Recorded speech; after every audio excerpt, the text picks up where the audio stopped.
For generations, the Silverna family has called the land of ruin home. Life in this place is what we would think of as mundane by fantasy standards. Rise with the sun, work the land, make repairs here and there, eat dinner, go to sleep. There is not much room for adventure when you have a life devoid of magic. As we learned before, ruin is cut off from the ley lines, so the Silverna family have lived their lives without the use of a single magic spell. Ever. Despite that fact, the family has been content and happy for as far back as anyone in that small house can remember. Set in their ways, the small family live out their days the way their parents taught them and their parents before them. The Silverna, though, are not without their quirks. For example, one tradition the family has maintained for eons is the drawing.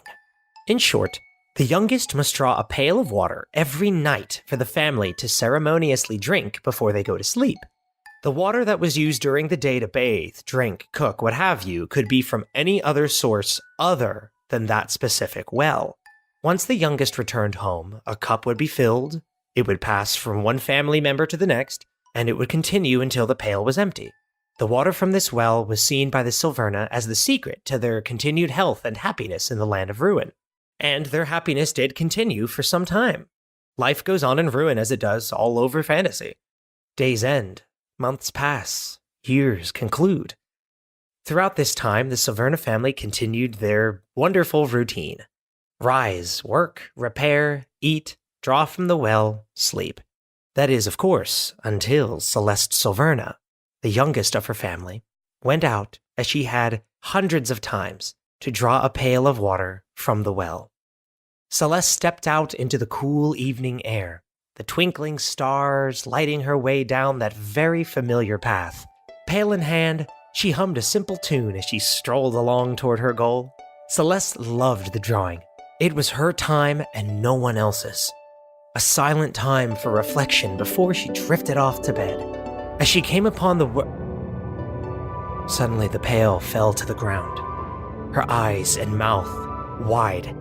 There, where her family's well stood for generations, was an enormous, nightmarish pit. Seemingly bottomless, it spewed a dark miasma that made her choke as she approached the abyss. She stood at the edge, frozen with fear, the miasma beginning to swirl all around her. Deep within the chasm, she could see a faint, sickly green light, pulsing like a heartbeat. Celeste found it strangely beautiful. This beautiful green... She was snapped back to reality as a roar bellowed from the depths, and the ground began to quake. As Celeste took off running, the earth around the pit began to crack and fall. The ground gave way behind her as she sprinted, narrowly missing the openings by a foot. Finally, she reached her home. Her lungs burning with exhaustion, she was greeted by the terrified, frozen faces of her parents staring back toward the well. Only they were setting their gaze skyward. As Celeste turned, she saw an enormous darkness rising from the ground, towering into the heavens. What she saw, she would be unable to describe for the rest of her life. It was as if her every fear took form. The sky turned an inky black. The rumbling intensified, knocking the family off of their feet. And then it stopped. A beam of cerulean blue light fired into the heavens from a far-off land. Then, a beam of yellow, red, cyan, magenta. The colors pierced the pitch-black sky, pushing back the shadow cast by this entity. Celeste saw the beams replaced by 5 enormous animals of light.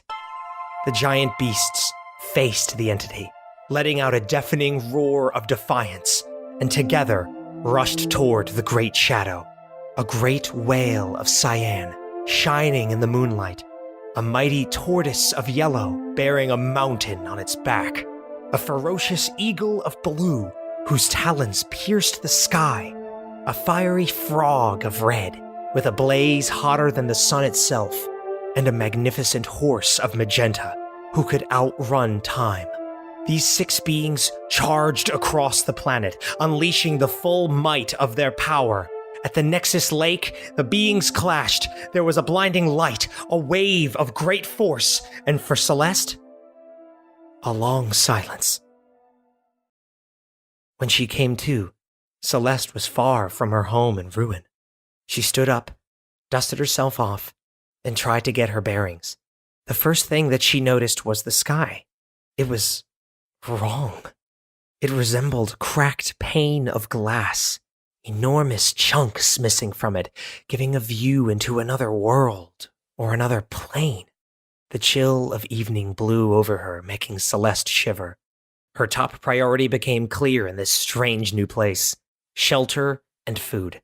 As she scoped out the nearby area for a place to settle in, she noticed the smoke of a campfire not far from her. Celeste knew she would be safer in a group than alone. But then again, this was her first time out of ruin. She would have to learn to make friends that weren't her family, and quickly. She set off walking toward the campfire, all the while studying these strange new plants and animals. How far was she from ruin? There wasn't anything like this back home. Now that she thought of it, why wasn't she at the campfire yet? It couldn't have been more than a mile. But Celeste had been walking now for 2 hours, and it still seemed a mile off. She should have... Pause. Our prompt this week comes to us from Damoon Rules. The prompt is: a stray beam of light from a field caught the eye of a passerby. When they investigated further, they found a mostly buried weapon. Astonishingly, it was the right size for its new owner. The ancient weapon hungered, and the leeching began anew. Right along the path, impossible to miss, was a small beam of light coming from the ground.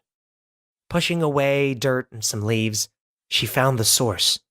The light was coming from a lacquered blackthorn box, a little worn with time, but humming with an energy that Celeste found inspiring. She set the box down on the ground and mustered up the courage to open it. Purr. A foul-smelling air wafted from it, but when the smoke cleared, within the box was a small, ornate wand.